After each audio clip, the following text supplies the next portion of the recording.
Me when the person in Starbucks asks if that's enough milk in my coffee. That's not enough! Me to my wife after 30 seconds in bed. What do you want to do now? And this was me when my mother-in-law was just passing by and thought she'd pop in and say hello. Get out! Hello guys, a new one for me today. No, I've done something similar. We're going to do a 20-question quiz designed by AI for me, Mr. Smelly, to test my fragrance knowledge. It should be quite a lot of fun. Before we do that, don't forget, my recommended USA-based fragrance sampling site is decantboutique.com. Go there and use the code MrSmelly10 for 10% off a huge range of scents. And my recommended UK-based fragrance sampling site is fragrancesamplesuk.com. And there your code is MrSmelly1977 for 10% off their massive array of fabulous designer and niche fragrances, both highly recommended by me and linked in the description of this video.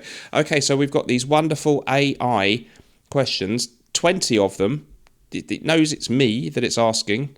Mr. Smelly, 1977 fragrance knowledge quiz. I haven't peeked, and I'll get the answers at the end.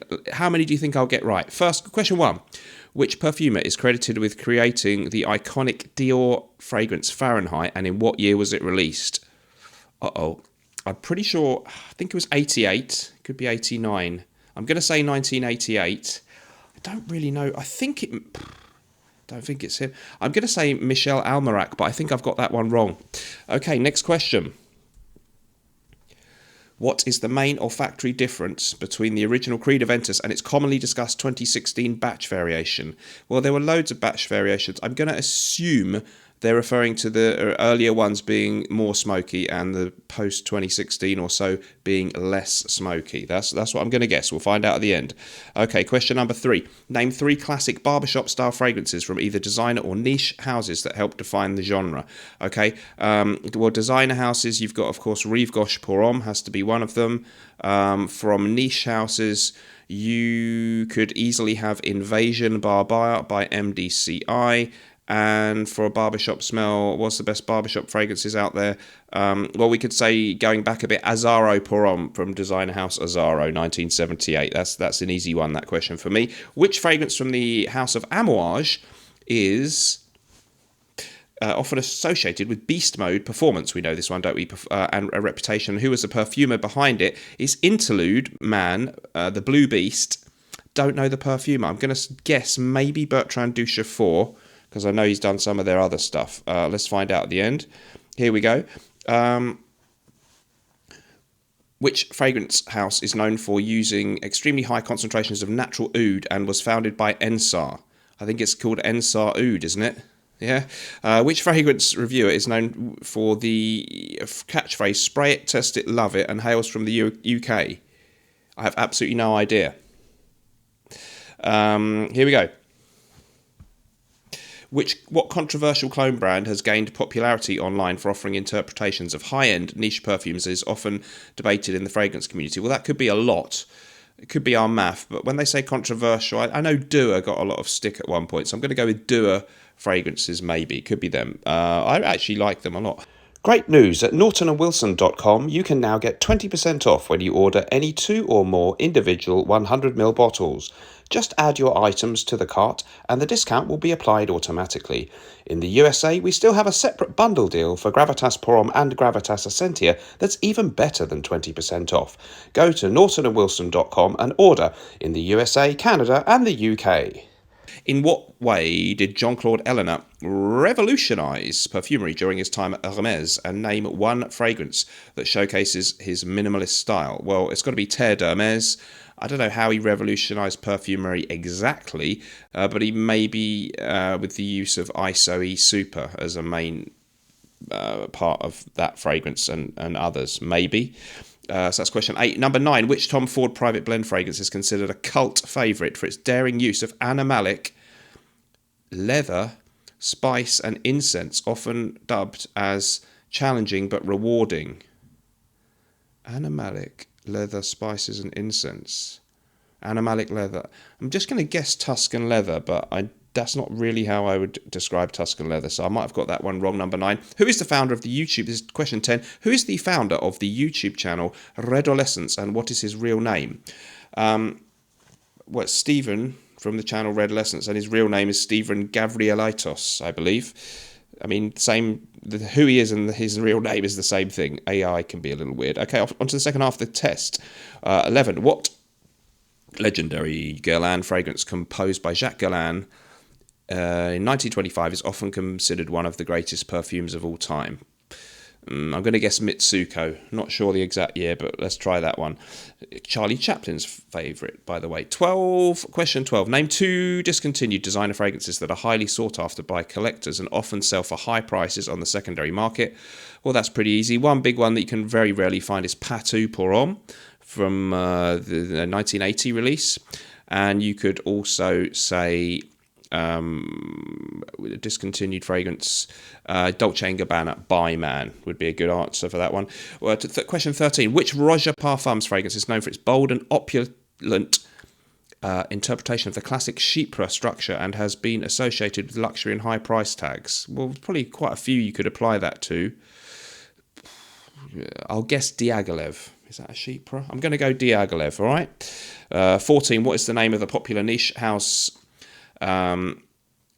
founded by Alessandro Gualtieri, known for avant-garde experimental creations like Nasamato Black Afghano? Isn't the house called Nasamato? I think they've cocked that one up. Thanks, AI. It's Nasamato. 15. Which fragrance reviewer is based in Germany, has a flamboyant personality and launched their own fragrance line called Fragrance One? Jeremy Fragrance. 16. What 1990s fragrance by Yves Saint Laurent is known for its powdery floral character and has a cult following among fans of vintage scents? Powdery floral character from the 90s.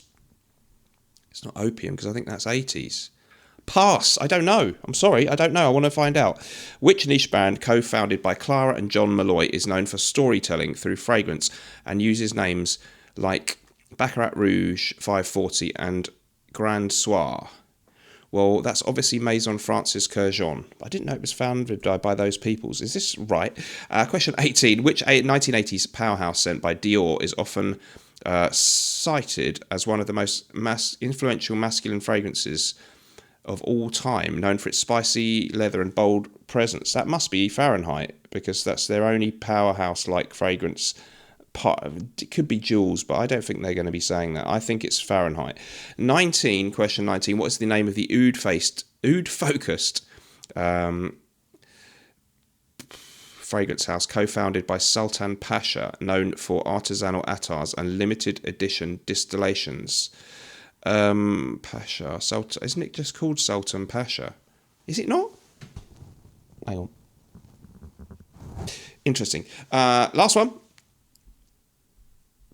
Which fragrance is often referred to in online communities as the king of compliment getters, and how has its popularity impacted clone culture?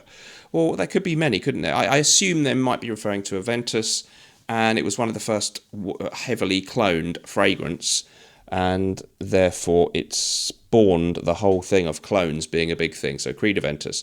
Answers to all 20 questions, please. All 20 questions, please. Okay, I shall try and sort of abbreviate the question so you don't have to listen to all that again. So we're getting the answers then. So who created Dior Fahrenheit and when? It was actually Jean-Louis Cizouac. Ah, yes, I got the year right, 1989. Question 2 is the olfactory difference between Aventus Batch 2016 and the original. And I was correct to say less smoky after 2016. I got that correct. The YSL, the barbershop one, yes, they've agreed with me about Rive Gauche Pour Homme and Azaro Pour Homme. And my other choice, Invasion Barber, I think we can count that. Question 4, Beast Mode, Amouage, Fragrance and Perfumer. It is Interlude Man, but I didn't get the perfumer right. It's in fact Pierre Negrin, okay? So a couple of wrong ones here. Niche house with a natural oud founded by Ensar is Ensar Oud, but that's rather easy. Reviewer with Spray It, Test It, Love It. I didn't know Chris from Fragmental, that was his catchphrase, but apparently it is. Chris from Fragmental, hello to him. Controversial clone brand, discussed online. I went with Dua, and I was right. Dua Fragrances. Jean-Claude Eleanor's Impact and Signature Minimalist Scent. Ted Hermes, indeed. They said he championed minimalism and transparency. I should have said that, but I got that half right and half wrong. Challenging Tom Ford Private Blend fragrance with leather incense. They have gone with Tuscan leather, so I got it right. Founder of Redolescence, of course, is Stephen Gavrielitos. 11, the 1925 Guerlain fragrance, Shalimar was the correct answer. I got it wrong. I guessed Mitsuko. 12, 2 discontinued designer fragrances. Well, there's so many. I think I gave 2 that you could easily count. They've gone with Gucci Pour Homme, 2003, Dior Homme Cologne, 2013, and Givenchy Pai Neo. Don't know how is that sought after. I was right. 13, Roger Parfums fragrance, bold, chic structure. I went with Diaghilev. I got it right. I think it's named after a famous opera impresario. Niche House by Alessandro Gualtieri, and they gave it away. It was Nasamato, but they cocked up. So AI not as clever as it likes to think. German reviewer with Fragrance One brand is Jeremy Fragrance. Real name they're saying Daniel Srezinski. He used to have a different second name, didn't he? Anyway, 16, 1990s YSL floral powdery fragrance with a cult following is Ivresse, which was originally named Champagne. That's news to me. I'm not so good on the lady stuff. 17, niche brand with Baccarat Rouge 540 and storytelling themes, obviously Maison Francis Kurkdjian. 1980s Dior masculine powerhouse. I was right. Dior Fahrenheit. And alternate ones, they did mention Jules, so I could have. That was good. Oud House, co-founded by Sultan Pasha. Well, it's called Sultan Pasha, so that wasn't a very good question. Fragrance known as king of the compliment getters indeed is Creed, and I'm right that it led to a lot of clones Check out NortonandWilson.com, where we have our amazing range of fantastic fragrances from perfumer John Stephen. If you buy any 2, you get 20% off as soon as you add the second one to your order. And we also have 2 new ones in the pipeline, which I'm very excited about. So check out NortonandWilson.com. I will see you in the next episode. Remember, whatever you're doing in life, let's project. And although sometimes life can stink, at least we can always smell good, right? Bye-bye.